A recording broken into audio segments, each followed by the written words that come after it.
Afternoon, everyone, and thank you for being here this afternoon.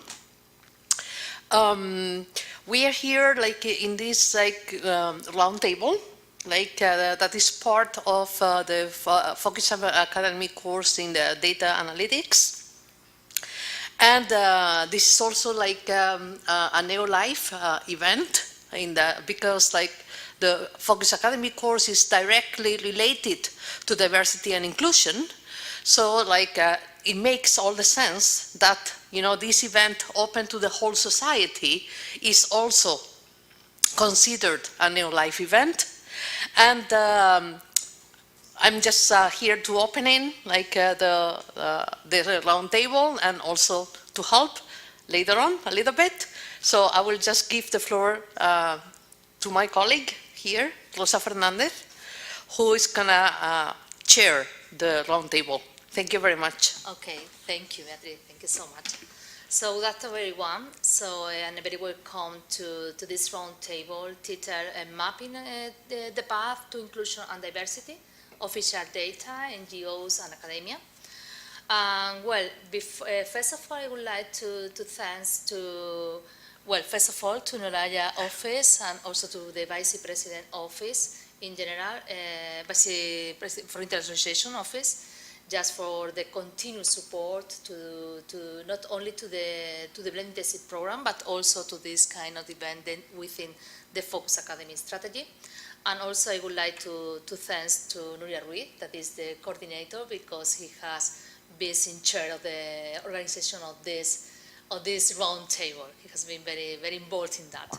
Also, and I think and I hope that this is you find very, very interesting for your as a starting point, more or less, of this course.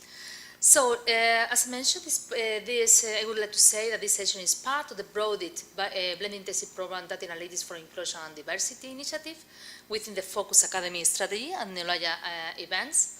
Well, our objective today is to debate how official statistical data, the social action of NGOs, and the day-to-day realities of higher education intersect to create an effective evidence-based inclusion strategies. So to address these core themes, we are joined by 4 distinguished specialists in the field.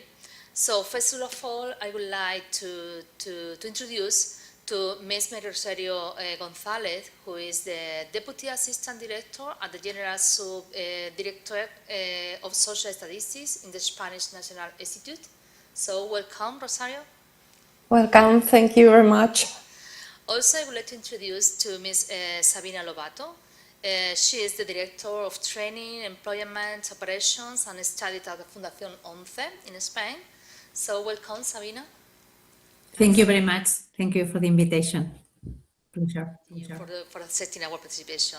So they both are online, and here with us at the University of Jaén, we have Mr. David Ruiz, who he is a social worker at the Horizonte Asperger Jaén Association. So welcome, David. Thank you. Mr. Álvaro García, who is a student collaborator at the University of Jaén and also is a student of this blended internship program course. It's such a pleasure being here, sharing my experience with you all. Thank you so much as well, Álvaro. So, just to mention that the format of this panel will consist of individual presentations of around 10 minutes per speaker to answer different questions about diversity and inclusion statistics.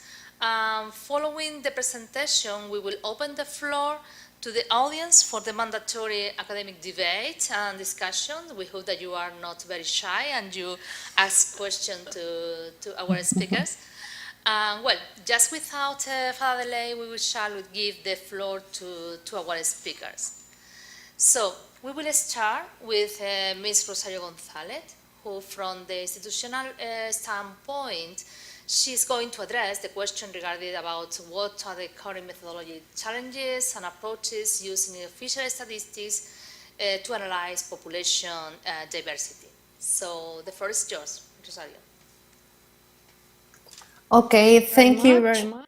Okay, with this presentation, I want to give you an overview of the data from the official statistics to be able to analyze the diversity of the population. We will see different approaches and methodologies to collect this kind of information. Just first, to give you some context, I would like to say that the official statistics are regulated by law. We have a national law. And the Statistical Institute in Spain is in charge of most official statistics. Apart from have to comply with the national law, we have to comply with European regulation. What that means that we have to offer good quality with our data, because it's very normal for us that ministry, civil society, researchers, and users in general contact us to express the need of information. It's true that in the last years, there is an increase in demand of information related to diversity, equality data, and non-discrimination. And now, in our statistical office, we have different approaches to try to collect this information. Okay? So I can move to the slides. Which slide? Yes. Yes, because the first slide is just to put you in context. Next, please. Okay. I wanted to tell you that we have different approaches, okay, to try to collect information on diversity, equality, and non-discrimination. We have three different approaches. The first one is to include socio-demographic variables in all household surveys. The second one is to carry out surveys to collect information on a specific group of population. For example, we have a specific survey on disability people. We have a survey of homeless people. And also we have a new project that is the Financial Inclusion Survey, just to analyze the inclusion, the financial inclusion for people living in rural areas. Okay, and the last is a special approach, is just to include one specific question in a big survey, that is the ethnic origin question. Let's go to see in more detail. Next, please. The first approach I want to present you is that we have a lot of socio-demographic variables, you can see in the screen, that we include in all household survey. This is very important. Why?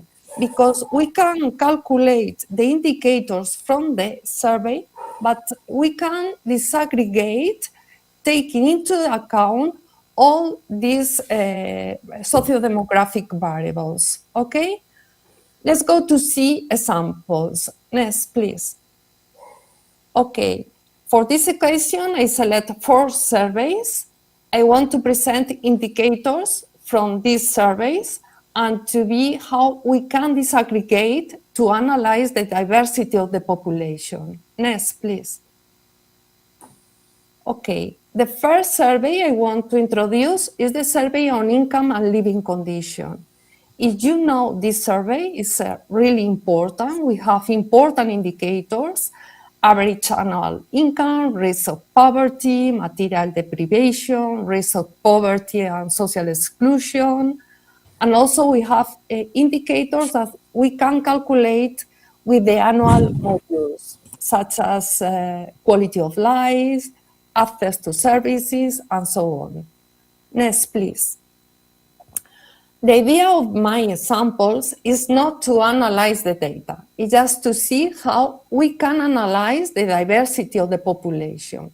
For example, here we have the indicator population at risk of poverty. We have the total number of at the national level, but we can disaggregate by age. So you can compare this indicator in different age intervals. Next, please. Next.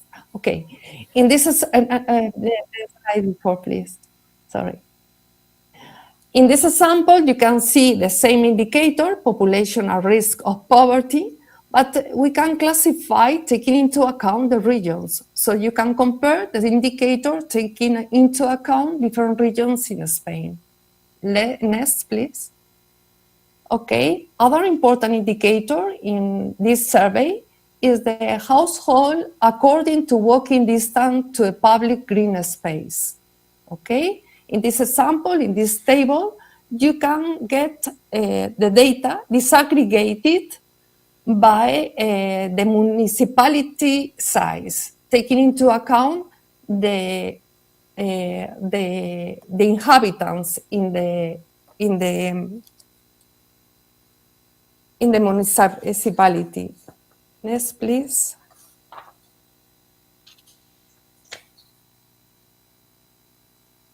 Okay. I can see this, the presentation. Next, please. Okay. In the second survey, I take as a sample is the household budget survey. In this table, for example, we have this distribution of expenditure according to the type of household, okay? So, for example, we have the total expenditures and the distribution, for example, in food products, clothing, or restaurants. And you can see that we can classify, taking into account the different types of household. One person, one couple with children, without children. So it's another way to be able to analyze the behavior of the society in terms of budget. Okay, next, please. For example, in the case of health interview survey, we have very interesting indicators related with health status, health care, health determinants, and also we can analyze taking into account the socio-demographic variables. Next, please.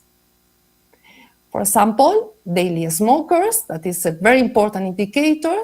We can classify this indicator taking into account household income.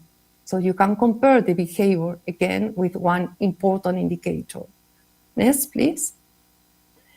Other indicator is good or very good perceived health status, and we can classify by social class, and you can compare, okay? So social class is a very important variable to study the health in this survey, okay? Next, please. The last survey I want to introduce an indicators is the survey on equipment and use of information and communication technologies. Here, the indicator is children with mobile phone.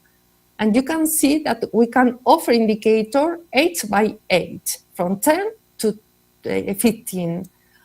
Okay, so the 8 is available not only in interval. In our data, you can analyze in some indicators because are very important 8 by 8. Next, please. Here, for example, the daily use of internet, we can classify also taking into account the nationality, okay? And you can compare, okay, other behavior of the society. Next, please. And the last indicator is, for example, the use of internet of all people. We can classify by educational level. So you can analyze the behavior of the population, taking into account this indicator and other variable of classification. Next, please. One message I want to translate in this training is that we can find in our webpage a lot of indicators, but something important is that microdata are available. So you can calculate what the indicators you want, okay? Next, please. Next, please.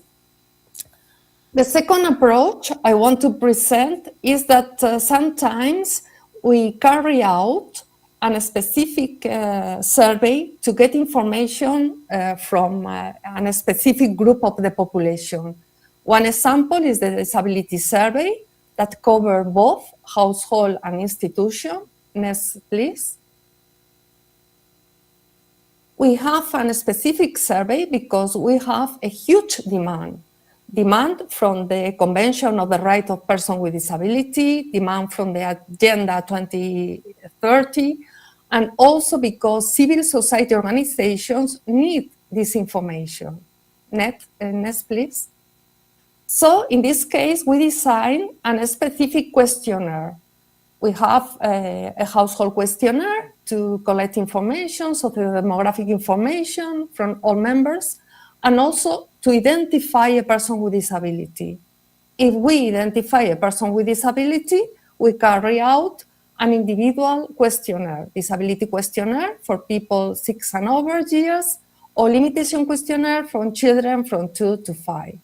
And also we have the questionnaire for the caregiver, because it's very important to have this information. Next, please.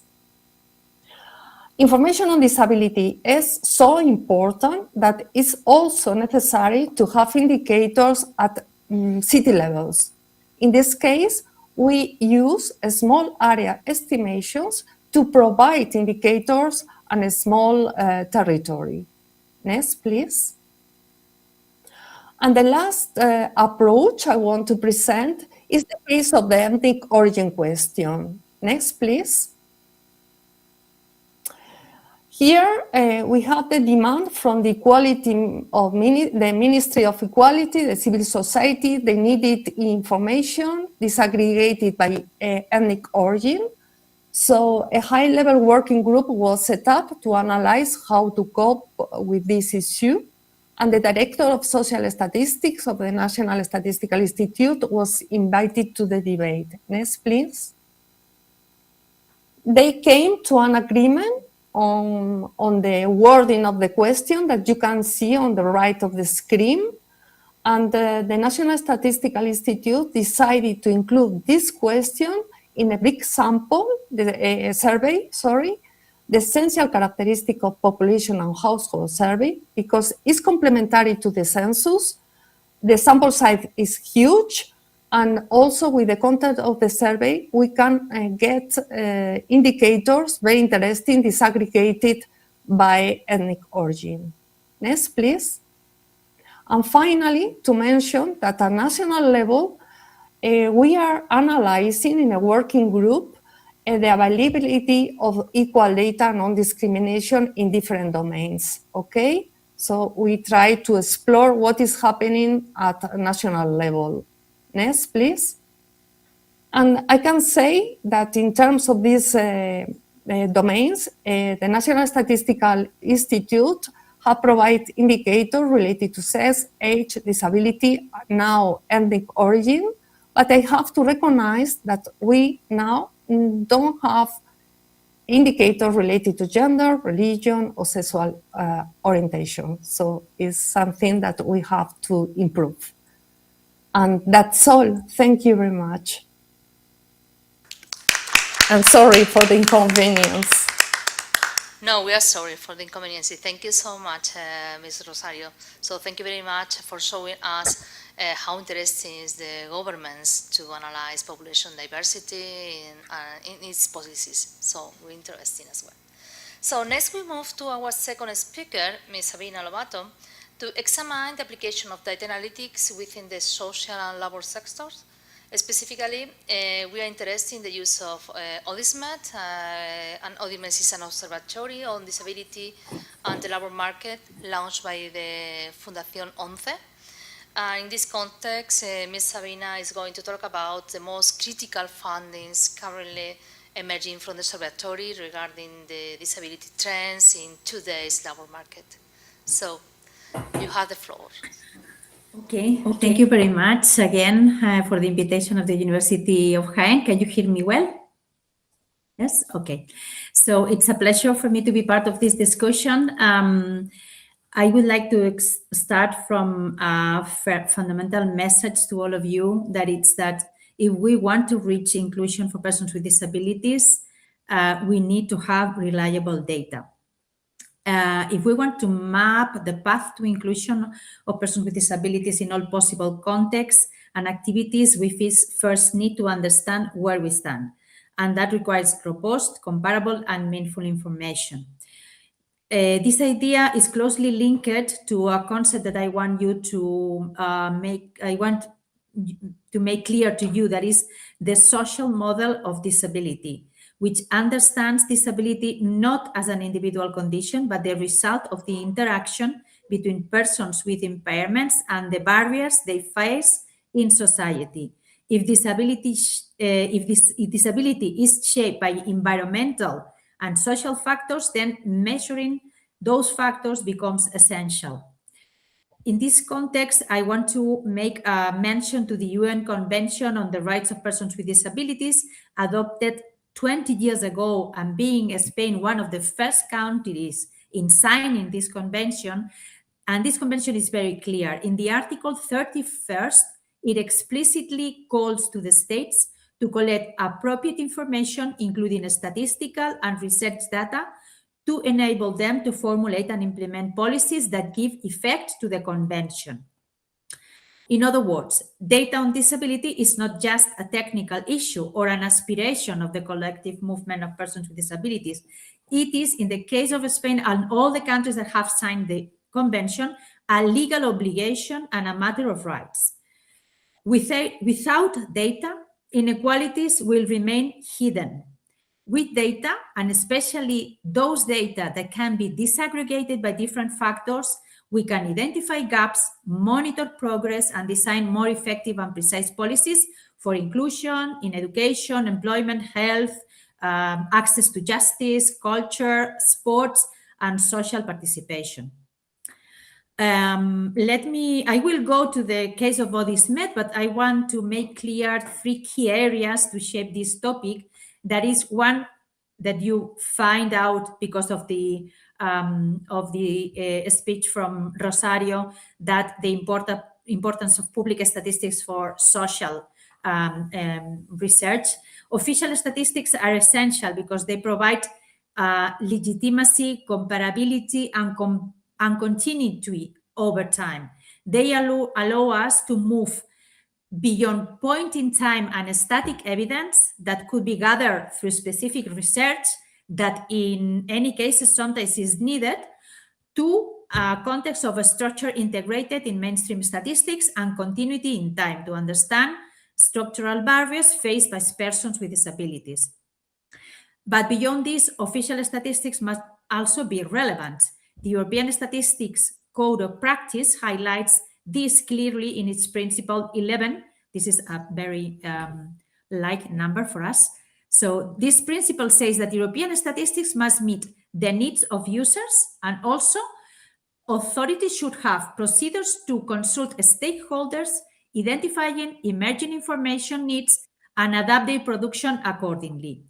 This is particularly important in the field of disability, where data gaps have historically been significant. Rosario knows this very well. And in the case of Spain, I should say that is not the worst case, because we've had this statistic, the EDAD, the big survey on disability for many, many years. So we are lucky in this area. But ensuring relevance means also asking the right questions, and these questions change over time, capturing also life experience of persons with disability and responding to evolving social demands. An example of how the INE in Spain gives response to this mandate is the evolution of this big statistic that is the EDAD, the disability, personal autonomy and dependency situations. And the INE has led a group of experts for the design of the operation, with participation of professionals coming from the disability organization. So this allows to design a survey that has the right questions formulated with the right language, the right methodology to investigate with the final respondents, and that includes the perceived relevant gaps in inclusion that must be investigated. And these gaps also and these topics change over time. So 10 years ago, we will not have been investigating perhaps so much the things that have to do with technological gap, the digital gap, for instance. But now this is so much important. So this is why it's so important, this collaboration. However, also to be useful, statistics must also adequately identify disability, and this is not a minor topic. This is not always straightforward, as disability is shaped by, as I say, social and environmental context. And that is why international standards are so important. And this brings me to the next fundamental idea, the role of harmonized methodologies. At the international level, there has been significant progress in recent years. In Europe, for instance, we use the Global Activity Limitation Indicator, the GALI question, that has enabled to include disability-related questions in large-scale surveys. But for instance, in my opinion, this is of course useful, but we cannot be satisfied with a single question asking respondents whether they have been limited in their usual activities during the past 6 months due to a health problem, because as you already know, disability is not a health issue. Looking at the results on a concrete topic, for instance, through the lens of GALI, methodology, or administrative registers, clearly with GALI, the collective is overrepresented, including persons that not respond to the conception of permanent disability. We can see clearly, for example, when looking at the employment rate, where in Spain, looking at the survey on living conditions, we have persons with moderate limitations, employment rate of 43 to 45%, with strong severe limitations, 12 to 14 rate of employment. And if we go to the specific operation that crosses the labor survey with the administrative registers that are, of course, persons with permanent disabilities, then the percentage or the employment rate is 28.9%. And this is so important that imagine that at European level, when the Eurostat provides information in order to define the future, for instance, disability strategy, or the indicators of this strategy, or programs, etc., they take into account this data coming from data that had been built with the GALI question. So, in our opinion, this must be beyond this, and we've demonstrated in Spain that this is possible. So, more accurate to identify disability then is the formula that I wanted also to talk about, that is the Washington Group on Disability Statistics, that has developed sets of questions that are now widely used worldwide. These questions focus on functional difficulties such as seeing, hearing, walking, or communicating, rather than medical diagnosis. This approach allows us to better international comparability and greater inclusion of persons with disabilities in general surveys. And this is a shift from purely medical model to a more inclusive and right-based perspective. Many operations on population, especially as I could know in Latin America, use this set of questions from the Washington Group. And then finally, the third idea I want to talk about is the value of linking data sources. One of the most promising developments is the possibility of combining survey data with administrative registers that identify disability status. This allows us to improve accuracy, to reduce response burden, and gain deeper and disaggregated insights into real living conditions. Of course, this must be done with full respect to data protection and ethical standards, but when done properly, it greatly strengthens the analytical potential of statistics. And Spain is a case of success. Thanks to the close collaboration between NGOs such as the ONCE Foundation and the National Statistics Institute, we have developed several statistics operations focused on disability, and that provide information on employment participation, education, income and living conditions, barriers to inclusion, and many more topics. For instance, the wage topic, and comparing persons with and without disability. These statistic operations based on administrative registers on disability also have allow us to process results to show data from different angles, such as gender perspective or regional approach to compare between regions, provided that, for instance, in Spain, most of the public policies have regional competence, so to be implemented, they need regional data. And in particular, linking administrative data with labor market information has improved our understanding of employment outcomes for persons with disabilities, and even having focus on concrete disabilities that have, for instance, the low employment rate. As a result, we at the ONCE Foundation developed more than 10 years ago ODISMET, the Observatory on Disability and the Labor Market, that now have information beyond employment topics. And I encourage you to navigate the website that is on the website ODISMET.org, so ODISMET.org. ODISMET is a knowledge platform that transforms data into usable information, indicators and time series, analytical reports, comparative insights, and even infographics to have the essential insights.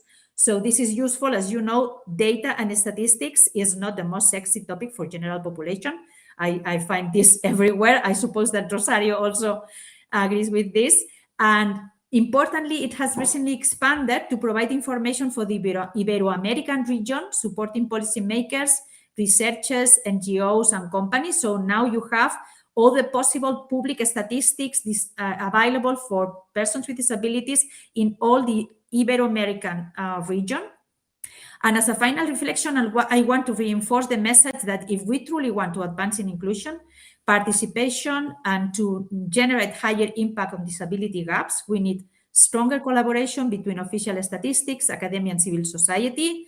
Public institutions will provide the data infrastructure. Academia contributes with methodological rigor, and NGOs, as the ONCE Foundation, ensure that data reflects the needs, real needs. Together, we ensure that the statistics are not only robust, but also relevant. ODISMET is an example of what we can reach. If we have time, we could do a navigation. Data is not the goal or the end. Data is a tool for transformation and impact, a tool to make inequalities visible, a tool to design better policies and projects, and a tool to build more inclusive societies. Thank you very much for listening, and I am now open to your questions. Much, Sabina, for this comprehensive information about the methodological information about analysis of this kind of data. So it's really interesting the work that you carry out. And we talked before the session was in live. We talked about the ODISMET Observatory, how useful tools is. And yes, we mentioned maybe we have time. You can show at the end of the session this observatory ODISMET. So thank you so much, Sabina. Mm-hmm. So now we move to the floor to Mr. David Ruiz, who from the social perspective is going to show us the key points and strategies for the effective inclusion of students and higher education. So maybe we can, from this speech, maybe we can understand what is the most critical moment of friction for students with disabilities, especially regarding to neurodivergence, when they enter the university environment, and we are really prepared to attend them and so on. So, Mr. David, the floor is yours. Good afternoon. Before I begin, I would like to apologize for my English pronunciation. English is probably one of my biggest weaknesses, so I will be using my notes during the presentation. Oh, okay. Yes, the presentation.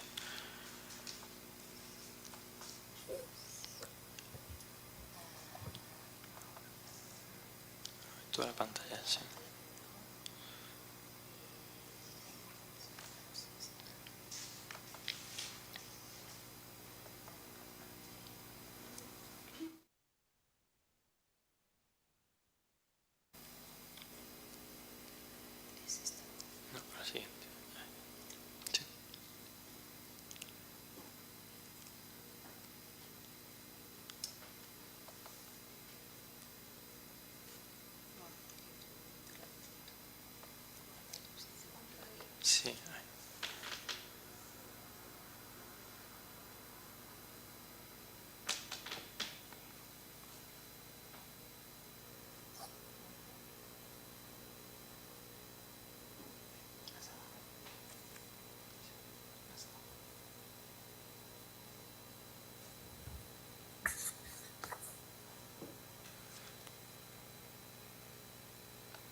lectura.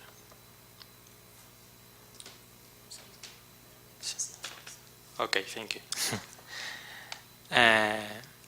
Thank you for your understanding, and I hope that despite my pronunciation, I can clearly share some ideas and experience from our work at Horizonte Asperger Jaén Association.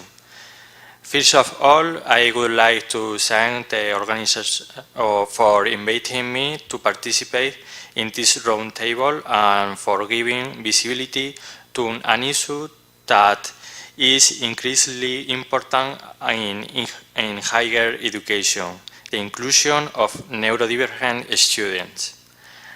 At Horizonte Asperger, we support autistic people and their families through different stages of life, including access to higher education. We work in close collaboration with the University of Jaén and with the Student Support Unit. Together, we try to identify student needs, communicate possible difficulties, and facilitate the implementation of academic accommodation and support measures that help students success in their university experience. Okay. From our experience, the most critical moment for many neurodivergent students is not entering university itself, but adapting to university life. When students arrive at university, they move from a highly structured environment to one that requires a much greater level of independence. They must organize their own schedules, make multiple deadlines, interact with new people, adapt to different teaching styles, and navigate in a completely new environment. For many autistic students, these transitions can be overwhelming.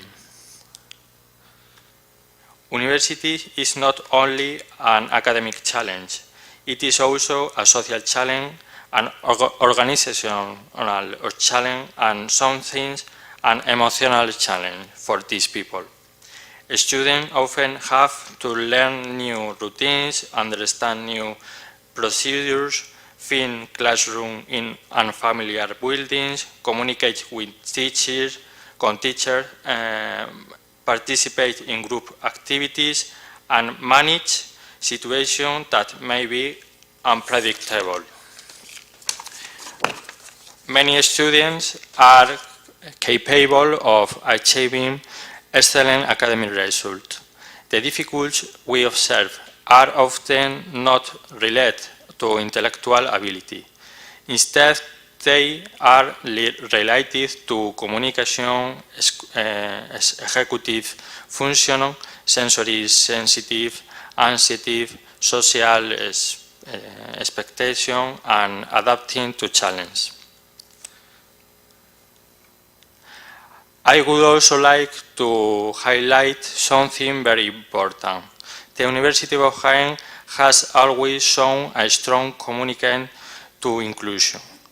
In our experience, the Student Support Unit is highly accessible and genuine, willing to listen to students and adapt support measures to their individual needs.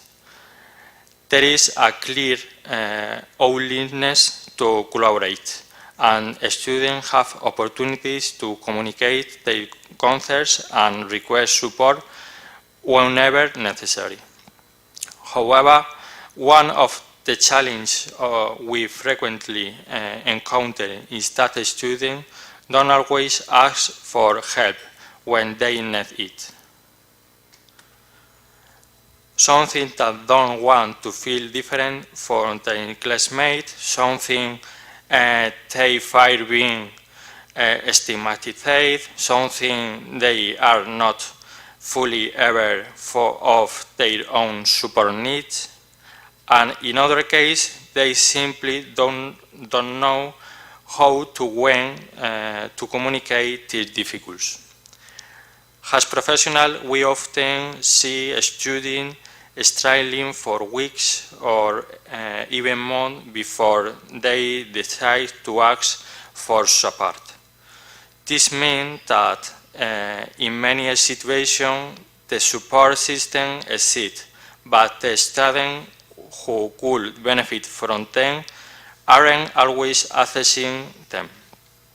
For this reason, it is important not only to create support service, but also to actively encouraging students to use them and to create environments where asking for help is seen as something positive or natural.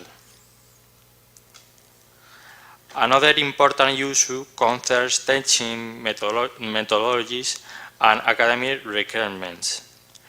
Although many universities have implemented very effective support measures, there are still situations that can become significant sources of stress and anxiety for these students.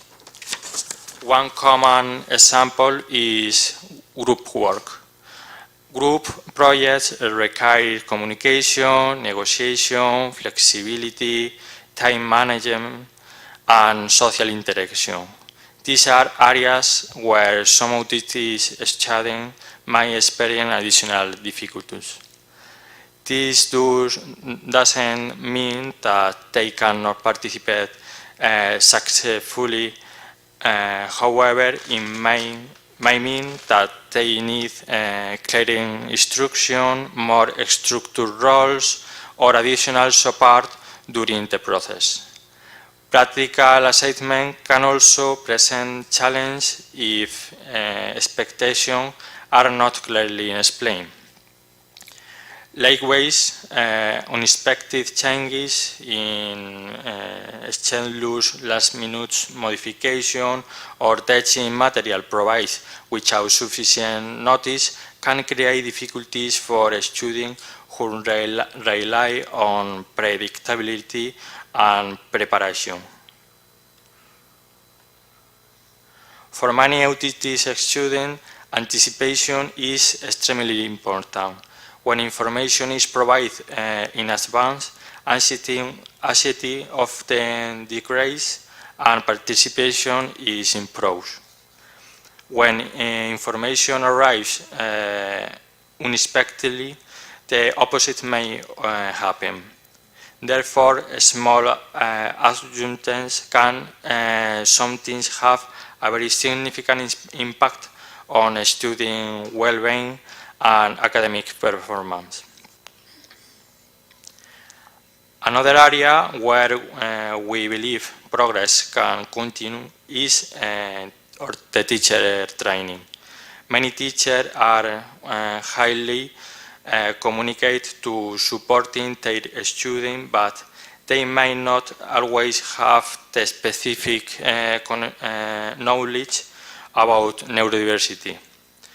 Understanding autism and other neurodivergent conditions helps academic staff recognize potential barriers and implement more inclusive teaching practice. In fact, some faculties at the University of Jaén have required specific training for our association. This has happened particularly in the Polytechnic School and several engineering programs where there is a significant presence of neurodivergent students. The experience has been very positive.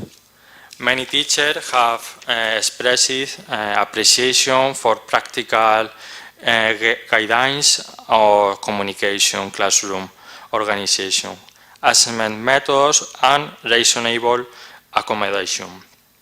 This demonstrates that when universities and specialist organizations work together, positive change is possible. Finally, I would like to mention the importance of mentoring and peer support. The first months at university can be especially difficult because students are entering an environment they don't yet understand. There are new buildings, new social dynamics, and many unwritten roles. For some students, having a mentor, a peer supporter, or simply a referent person can make an enormous difference. Knowing that there is some available to answer questions, explain, or provide guidance can reduce anxiety and help students feel more connected to university life. This is why mentoring programs and peer support initiatives are so good. To conclude, I believe that universities are making important progress in the field of inclusion, and the University of Jaén is a very good example of communicate and collaboration. However, inclusion should not be understood only as providing access to higher education. The inclusion means ensuring participation. It means ensuring well-being. It means ensuring that every student has the opportunity to develop their academic, social, and personal potential. When university students, families, support service, and especially organizations work together, inclusion becomes much more than a policy. It becomes a reality. Thank you very much. So thank you very much, David. So we highly appreciate the contribution, and well, focusing on practical campus strategy remind us of the direct human impact beyond the data. So thank you. Well, just to conclude this block of presentations, so we will examine the perspective from the academic community itself. So in this regard, the University of Jaén comes with a group of student collaborators who assist students with disabilities in the integration to the University of Jaén. So in this context, Álvaro García, besides being a student of this blended intensive program mentioned before, is one of our student collaborators, and he is going to tell us about the specific role and value of the peer-to-peer support from the UJA students collaborators point of view. Okay. So you have the floor. Hi, I'm Álvaro, a student contributor and a student representative here at the University of Jaén, and I'll be talking a little bit about peer-to-peer support and inclusion strategies here at the university. In this slide, we have the topics I'll be discussing. In first place, I'll discuss what is a contributor student. Then we'll move to the value of peer-to-peer support. After that, I'll comment the impact on the support student and the benefits from the contributor. And finally, I'll talk about communication strategies, some statistics, and student support service. First of all, we should mention what is a student contributor.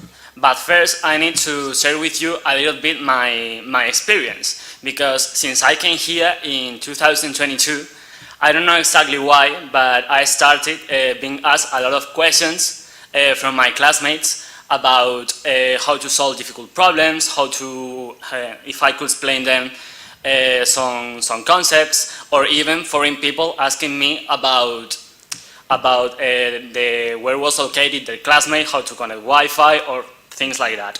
So from my point of view, I would say that a student contributor is a fellow classmate who formally helps a student with special educational needs navigate through university life. The task of a student contributor can vary and can be so diverse, but we could say that generally the activities of a student contributor are academic support, information filtering, time management, and emotional guidance. If we talk about value of peer-to-peer support, I think the best way to discuss this topic is answering this question below. Why does peer-to-peer support work so well? I have established three main reasons why this kind of work is so collaborative and has really good results. The first reason is horizontal relationship built on trust, equality, and shared student experience. That's because first, you are a friend So this really helps a person and confidence when this person has to ask you questions or things related with university. The second reason is organic origins. Support often start naturally before becoming formalized. And the third reason is overcoming barriers, because as you might know, vast majority of you are teachers and professors. So sometimes for us, the student, no matter if we are a disabled person or not, sometimes for us it's really difficult, like, to ask a teacher if he can explain a concept a different way, or if he can repeat the explanation. So it's way easier for us, like, ask another classmate to explain. The third topic is the impact on the supported student, and I have seen 4 principal impacts. The first one is preventing university dropout. That's because the collaborator student is a net for student retention, because sometimes people with difficulties tend to think that they are not good enough for university, they won't pass the exam, or tend to think these kind of thoughts. And the second reason is equal opportunity in academic performance. The third one is autonomy and long-term independence. And the third one is really, really important nowadays with our environment, the mental health and well-being, obviously. And this program of student contributor has benefit not only from the person you are helping, but also from the contributor. I would like to say that it's a two-way street.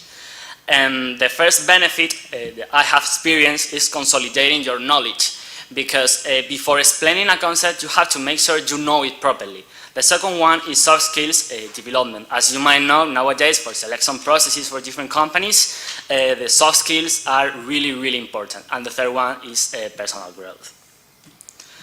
Also, I have been asked to propose different strategies to promote this program, and using artificial intelligence, I have reached to the conclusion that we can use 3 different strategies. The first one is called reaching students.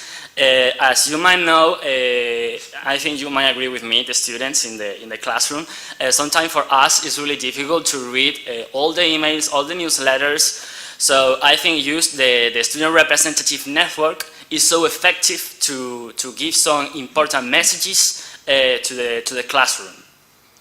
Also, the second strategy is engaging staff and faculty. If I'm not wrong, I think here in the University of Jaén there is around 1,000 professors, if I'm not wrong, and the vast majority of them don't know about this kind of programs, this kind of units.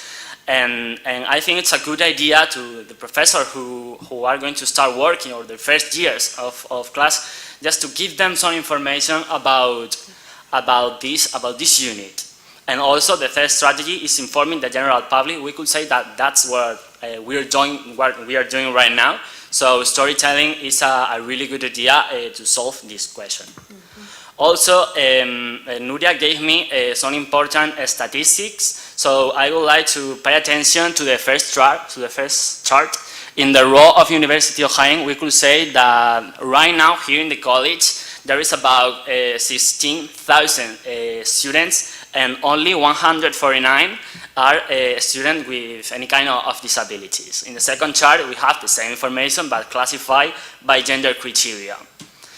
In this third chart, if we pay attention to the role of University of Jaén, we could say that from the 149 students with disability, around 142 needs specific educational adaptations.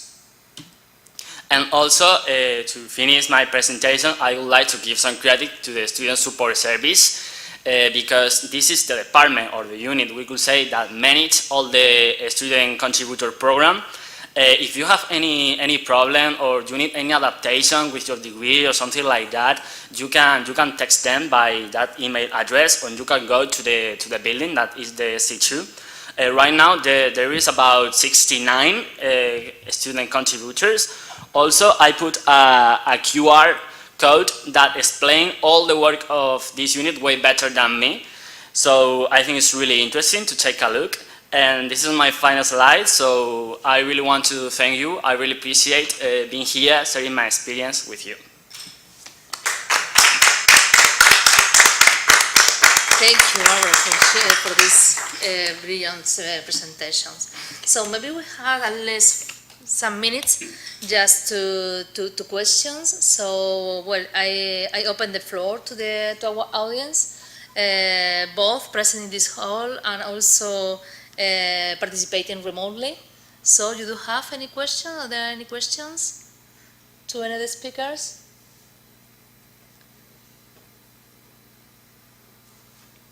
Okay.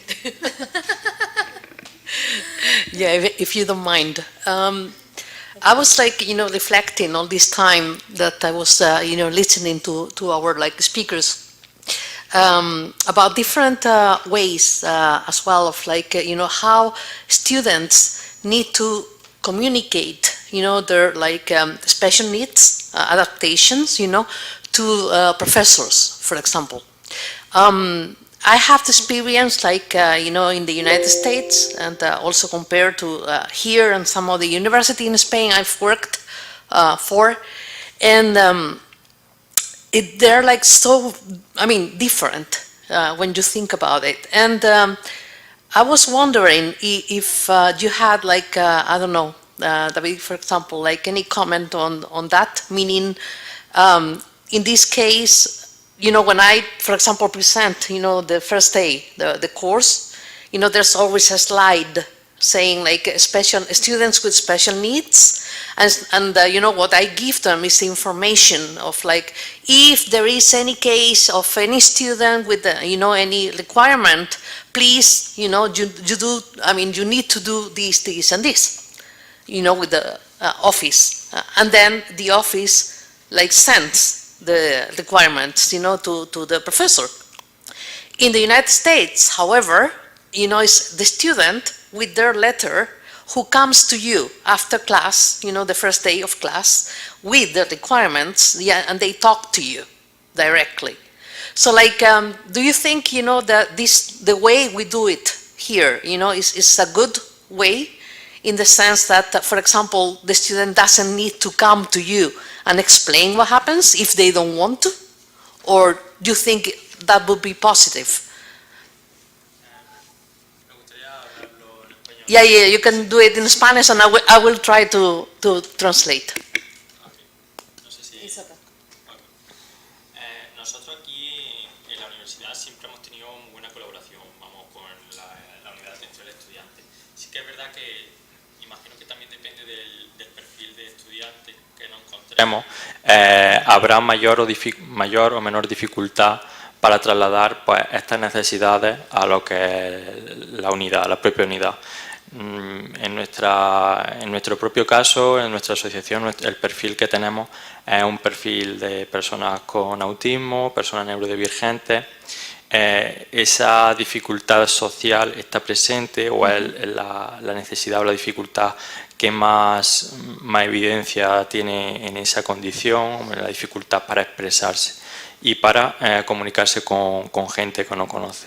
Entonces, en nuestro caso nos hemos encontrado con chicos, con chicas, de nuestra asociación y de otras asociaciones también, que vienen a pedirnos ayuda o a decirnos que van a entrar a la universidad, pero les cuesta expresarlo.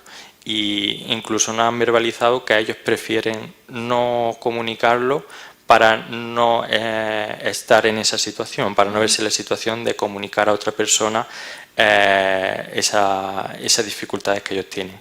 No porque no quieran compartirlo con otra persona, sino que en muchas ocasiones viene también de experiencias negativas previas, es decir, de casos de bullying, de casos de acoso, y esas experiencias negativas hacen que muchas veces los estudiantes piensen que esta información que van a dar lo van a saber, va a jugar en su contra en vez de a favor de ellos, ¿no? Entonces es una de las cuestiones que nosotros intentamos trabajar con ellos, y a través también de la universidad sentarnos ambas partes, el estudiante, nuestra asociación y la propia unidad de atención al estudiante, para poner en común toda la información, las necesidades del estudiante, y hacerle también ver al estudiante la importancia desde aquí la universidad, el profesorado conozca cuáles son las necesidades que tiene, para tener en cuenta pues esas adaptaciones que van a ser primordiales para su vida universitaria. Okay, let me try to summarize what he has explained. And he was saying that the relationship between the association in this case and the work that is done by the central unit to support students has always been really good, and that in the case of students with autism, with Asperger, they have real difficulties to express what is their disability in this case, and that they prefer sometimes not to do it, and not because they don't want to share, what is their experience of in their daily life, but it's sometimes it's due to some negative previous experiences, and that makes it difficult for them to really sharing that information, but that they try from both in collaboration with the association, the university, and obviously the center to support students, just to try to give them solutions in the sense that in communicating, what they need to communicate in terms of, for example, special adaptations in class. And every case is different, and I think it's you said as well, and that they need to obviously adapt, their way of helping to each student, and also to communicate the special needs to professors in this case. I think more or less. Okay. I can say something else, because we have seen that in the unit, we have seen that we don't have data because we have a protection law, so we don't have the name of those students that reach the university and they have disabilities. So this was what Álvaro wanted to show, that we have a big number of, not a big number, but we have a number of students with disabilities, but we can't help them. So it's different from the United States, because they have to know that the unit exists. So we have the environment, but we need that they feel comfortable in this environment. Okay. So I wanted to say also something, is possible. Yeah, just to have a broader view of this topic of the identification of students with disabilities in the university. I must say that we've been improving in the past, let's say, 10 years or even more, because almost all universities have this unit to support students with disabilities. And from the research that I think it's each 2 years, or I don't know if it's yearly, but there is a research that is undertaken from the Fundación Universia, and that also we participate with them. And data says that only 50% of students with disabilities in university identify themselves as students with disabilities. So it seems that only those that really need higher support or and the role of these units are crucial to coordinate, because it can sound awful, but it's still real that some teachers doesn't want to make the adaptations, or are negative towards making differences, not understanding rights and accessibility. So this is I am positive, and I think it's a minority of teachers, but I think we should encourage all disabled students to say their condition. I can say for my case, when I was at the university, I have a visual impairment, not severe, but for me to have a written exam with small letters was difficult, and it took me more time than other person. But in those times, there were not units coordinating the field of disabled students.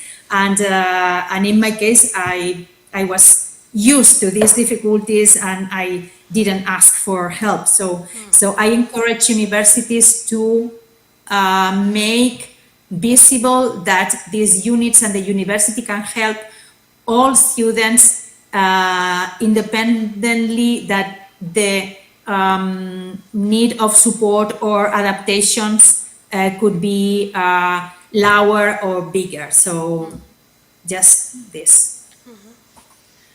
Okay, thank you. More questions? So if the student want to make any questions, maybe they can write in the chat, so you can do it. And well, if not, well, I have just maybe a last question that is just, well, maybe is Ms. Rosario, Ms. Sabina can ask this question, is, well, what our students or where our students or anybody can find open data about diversity and inclusion, data to carry out a statistical analysis, because sometimes for them it's difficult to try to find or to choose the variable first of all, and to find the data when they want to carry out any statistical analysis. Okay, I have to say that national statistical institutes have open data. Okay, as I mentioned in my presentation, you have two options. We have users that only need to look some indicators that we have in the website.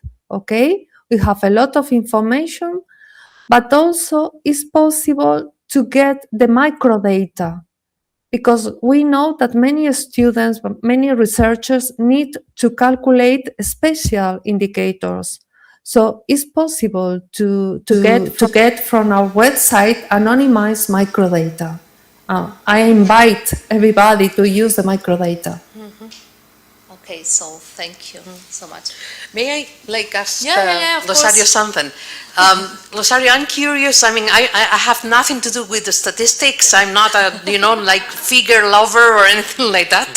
But I totally understand, how useful obviously they are, as you were trying to express in your presentation.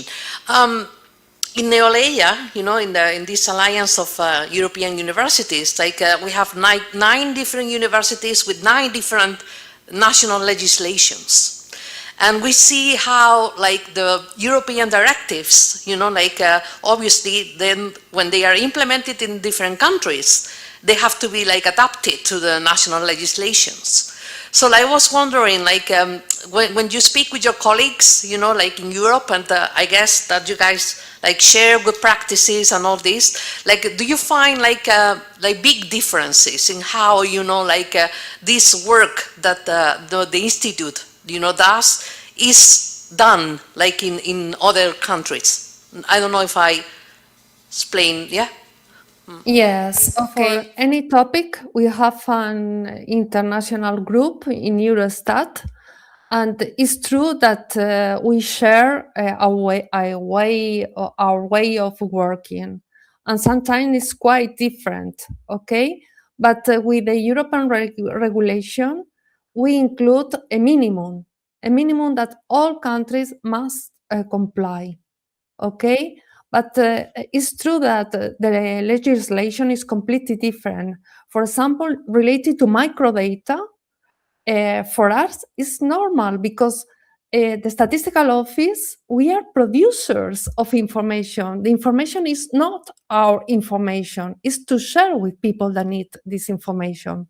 But if you compare with other countries, they are very surprised about our generosity to share the microdata, because the national law in other countries forbidden to make public this microdata, So it's true. Okay, to come to an agreement at European level is just to find a minimum of something that everybody can comply.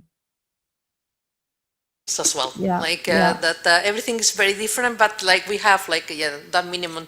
But in Germany, for example, in Sweden, you know, the data protection like is way, you know, like very different from ours. Yes, thank you. Yeah. Okay. So maybe because our scheduled time is concluded, so we must bring the session to close. So, well, just to close to say that today's presentation confirmed that the mapping, the reliable path toward inclusion requires a multi-level data framework for institutional macro-statistics to specialize insights of LNGs and peer-driven university strategies. So just, well, on behalf of Focus Academy and NEOlife events, we would like to express our sincere gratitude to all the speakers and also to the audience. Well, thank you as well once again to NEOlife, to Beatriz for staying here with us and for all the support from the Vice Rector Internationalization Department. Well, I think the decision can be officially or formally adjourned. Well, thank you so much. Thank you. Thank you. Okay.